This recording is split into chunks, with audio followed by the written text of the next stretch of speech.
There are so many ways to win a lot of games in Madden, and a lot of people have their own strategies and tips that they share about how they win a lot of games.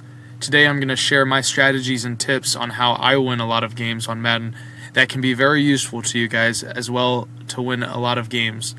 A lot of people play this game have problems reading defenses, understanding in-game adjustments, and understanding clock management in order to manipulate the game in your favor to win. I've been playing Madden since Madden 09 and competitively since Madden 25 and 2014.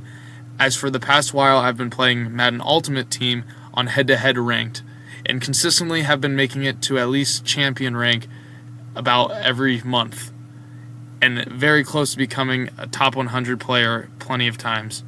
So I have a good understanding of the game with my experience in playing for quite a long time. And now I want to share that experience and knowledge with all of you. So I'm going to break this down up into a few categories, and the first one is going to be the offensive side of the ball. What I'm going to start with is the type of play style that I like to run. For me, it starts with my quarterback. I like to have a quarterback that has speed and it can be mobile when needed to be, while also having good throwing stats. This doesn't mean you can't have a non-mobile quarterback. This is just what I prefer. I also like to establish the ground game at the start of the game just so I can get it in the opponent's head that I'm not afraid to run the ball at any time, and so he can send more blitzes and I can get the play action to work or quick screen plays to work as well. Whenever I'm playing competitively as well on ranked, I'm more comfortable going and putting my ball carrier on conservative, which you can access by pressing down on the right stick to do. But there have been so many times that I've experienced where there are some crazy hit sticks and I fumbled the ball in big situations, so from the jump I like to turn it on conservative so I don't turn the ball over by a fumble. If I have the lead in the second half, I will turn on shoot clock so I can burn a lot of time and get the game done faster. The overall of your team doesn't really matter, especially on the offensive side, if you just run effective plays that just automatically bust the defense. Not saying that you shouldn't have a high overall offense, but you don't have to have top tier cards in the game to beat teams that have an extremely higher overall than you. Which leads me to the playbooks. And a lot of people on this game that make videos about these type of tips and strategies always says how there's a certain type of playbook that is more overpowered than others. And in that case, there might be better plays in some playbooks. But I feel like as long as you know your playbook, you can use it just as effectively as these quote-unquote other playbooks that are overpowered. I use the Steelers playbook because I'm a Steelers fan, and over the years I've found a lot of plays that have carried over from game to game that I like a lot and rely on as well. So again, there's no wrong playbook to use, just use the concepts and formations that work for you. In the playbook that I use, the gun formation is the best formation I think in the playbook.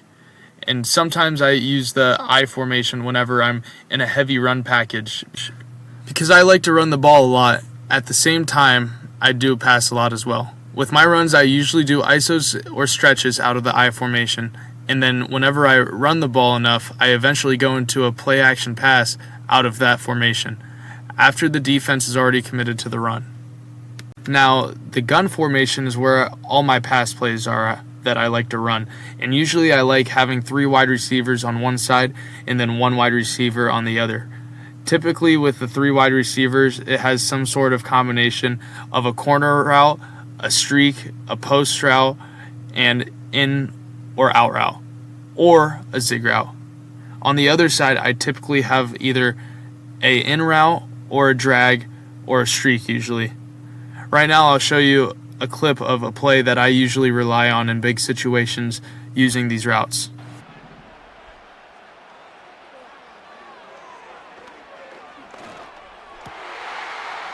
Nice read. So this is the type of concept that I would use somehow throughout the game that is very effective on defenses. Next is reading defenses and using audibles. To read a defense, usually you can tell the defense by how many safeties there are in the back line of their defense. Usually if there's one guy, it's cover 3 or cover 1 man. And with 2 safeties, it's cover 2 man, cover 2 zone, or cover 4. This isn't always guaranteed though, because some people can audible or it can show another defense and then it switches up as the play is happening, just based on experience. But normally guys just play straight up what their defense is with the safeties.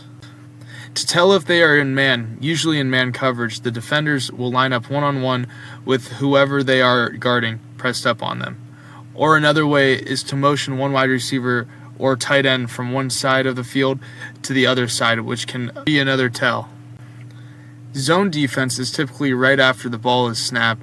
You'll see all of the players just sit where they are on the field. Now, referring back to what I said earlier about the type of defense that they are in, this is where you call the play that counters what defense they are in. This is where using audibles is very effective pre-snap while reading a defense and then understanding it while the play's happening. Starting with cover 2, I always start by looking at the safeties for any defense, but in cover 2 most of the time it's going to be covering shorter routes. During the play, in which I typically do to beat these, is I'll put a tight end or the inside receiver on a streak going through the middle of the two safeties, and then I'll have a middle wide receiver on a trips formation doing a little 5-yard out route, and then the outside receiver doing a streak as well. This is going to force a safety to pick a receiver to cover, which will leave one of them open. Or I will put the tight end or inside receiver on a streak, the middle wide receiver on a corner route, and then the wide receiver on the end on a check down route to make sure the cornerback can decide which person they have to cover. Running the ball also does very well against cover 2 in any formation. Against cover 3, the combos that I like to use are a lot of middle routes, like a 10 to 15 yard in routes or streaks down the hash marks, because these are the open holes in the coverage. I usually like to add a drag route into there as well, just as a check down. I usually don't like to run the ball against the cover 3 because there's 2 linebackers usually in the box, so what I usually do is pass against this type of defense. Another good play against this that I use is the RPO bubble screen. This works really well against this. The most effective routes that work for me as well are posts that start from the outside wide receiver and break inside, especially on a mesh concept, because what I do is I usually read the linebackers. If they don't drop to where the post is, I'll throw it to the post route. But if they do, then I just dump it off to the mesh route, and it works just about every time. Now moving on to cover 4, this zone typically is a deep zone, so you want to work a lot more shorter routes and runs which work effectively. This is where I use a lot of my I formations or just runs in the gun, and a lot of drag routes, zig routes, and Texas routes. This is usually ran for pass-heavy people or people who want to guard deeper routes that are being ran. Even corner routes, if you send the outside receiver on a streak and then put the inside or middle receiver on a corner, most likely they should be open because the outside defensive back can't cover both routes at once. Even RPO plays are very effective against this defense because they're short little routes that will get you a bunch of yards after the catch. Now moving on to man and man blitz. My experience with man coverage and man blitzes are the easiest to play against because as long as you can pick it up, if your opponent's running one of these two defenses, all you have to do is put any of your wide receivers on routes that cut or switch directions fast. The corner route and the in route is the most effective against this look because your wide receivers usually will have a few steps on the defensive back the second that they make a cut. I usually can pick up when a blitz is coming because there's a lot more people at the line, or I take a quick glimpse at who's rushing whenever I snap the ball to see if my opponent is blitzing or not. If you pick up before the snap that there's a blitz coming, hold down on your left bumper or L2 and then go up on the right stick to make your lineman going into mass pass protection, so you have plenty of more time to make a read for a wide open receiver. What's going to keep your opponent on their toes is you guys have to keep mixing up the plays in formations. It's fine if you run it back to back a few times, but at some point good players are going to pick up on what you're running, and they'll jump any routes or adjust to the plays that you repetitively run. So I recommend changing up and trying to use the whole playbook with the plays you are comfortable with running. If you guys are enjoying this video so far, please subscribe down below. Now back from break. Now moving over to the defensive side of the ball, before I even call a play, the number one thing that I do, and you guys should be doing too, is wait until the offense calls a play to see what formation they are in. Too many times people call the play before they even know what the offense is in, and they set themselves up for a disadvantage of not putting themselves in the right defense. This is very important because as a defense, you'll have the upper hand of already having the adjustments in front of you of what you can run against the offense. As soon as I get on defense, the first thing that I do is go and change my quarterback carrier adjustment to conservative, which you can do pressing down on the right stick. I do this because I'm not sure sometimes of my opponent's quarterbacks, and I want to have that just in case they have a fast quarterback. Continuing with fast quarterbacks, if I'm playing a game that has a very mobile quarterback, more than that, I'm going to put my edge rushers on a QB contain, which you can do by pressing R2 or RB 2 times, and sometimes put one of my interior D linemen on a QB spy by pressing right stick and A or X. Another adjustment I do is I set my depths on my hook to curls and my corner flats to either 5 yards or 10 yards to start the game, and then we'll adjust throughout the game depending on what the opponent is doing, which is when you press down on the right stick as well. Now moving on to defensive formations, in the Steelers playbook, the formations that are in it are 4-3, nickel, and dime. Starting with 4-3, whenever you get to reading a play, usually if it says single back or a run formation, where there's more tight ends and running backs, I usually think it's going to be a run play. So I'm either going to be in a 4-3 formation where I'm blitzing or playing man coverage against the run. I kind of play an educated guess on what I think the play is going to be, but if he starts calling audibles, I'll change out of that to cover 3 because that also can cover the run effectively sometimes.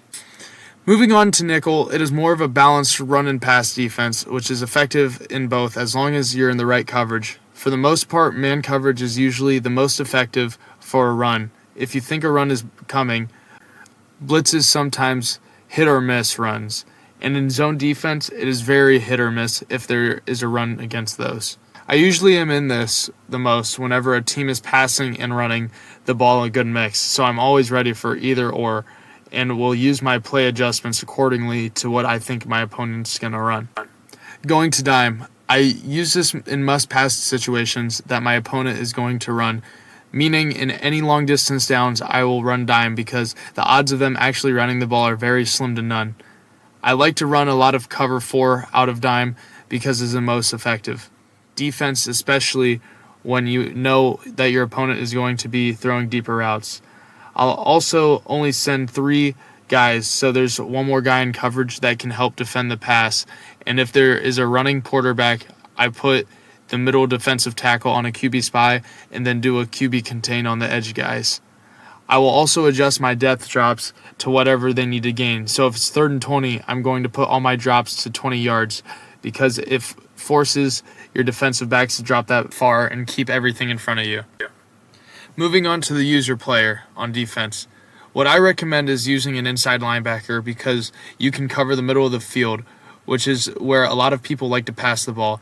On top of that, though, which is a very useful thing that was added into Madden 25, as you can use your right stick to flick at a certain defensive player before the ball is thrown, and it will let you switch on to them. And the better you get at that, the more likely you are able to make plays on the receivers that get left open on cover breakers.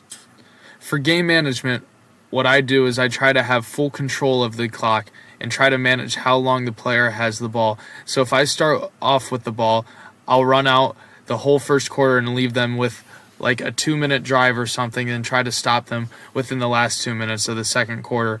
Or if I get the ball second, I'll try to get a stop. But if he scores, I'll try to be the last one to score before the half ends because I get the ball right out of halftime, so then I can go right down the field and score in the second half and take the lead, and then force him to score and even if he does score, I will get the ball back, most likely for the last possession of the game. The last category I want to talk about, which can make or break the player you are, is how you are reacting to what is happening in the game. This can have a big effect on how you're playing, which can make you play worse or play better sometimes. For me, the angrier that I get, I play better, but at other times, I play worse. Just don't get down on yourself and make it end-all be-all for this game. I have days where I'm just not on and don't end up playing that much, and everybody has those days where they're just struggling while they're playing it. It just happens, but as long as you can enjoy the game and keep playing it and be patient, you're going to have a better opportunity of winning the game, because you never know what is actually going to happen during the game. I have my crash out moments too sometimes, just whenever I'm trying really hard, but that means I'm usually playing really bad, and that's when I either get off the game or find something else that can calm me down before I get back on the game. So out of all these strategies and tips that I've talked about have all been effective for me and my success in winning. You don't have to play exactly like me or do the same exact things that I do in order to win. These are just things that I have found very successful for the way that I play that has led me to win a lot of games. You can run any playbook you want in any type of play style that you want to enjoy the game. These were just some tips and strategies that I wanted to share with you guys to help you become better Madden players and win more games in Madden so you can play competitively or beat up on your friends whenever you play them. If you made it this far in the video, I hope this helps you, and if you want more videos like this, please go down and like the video, comment telling me what I should make more of, and lastly, please subscribe. Peace!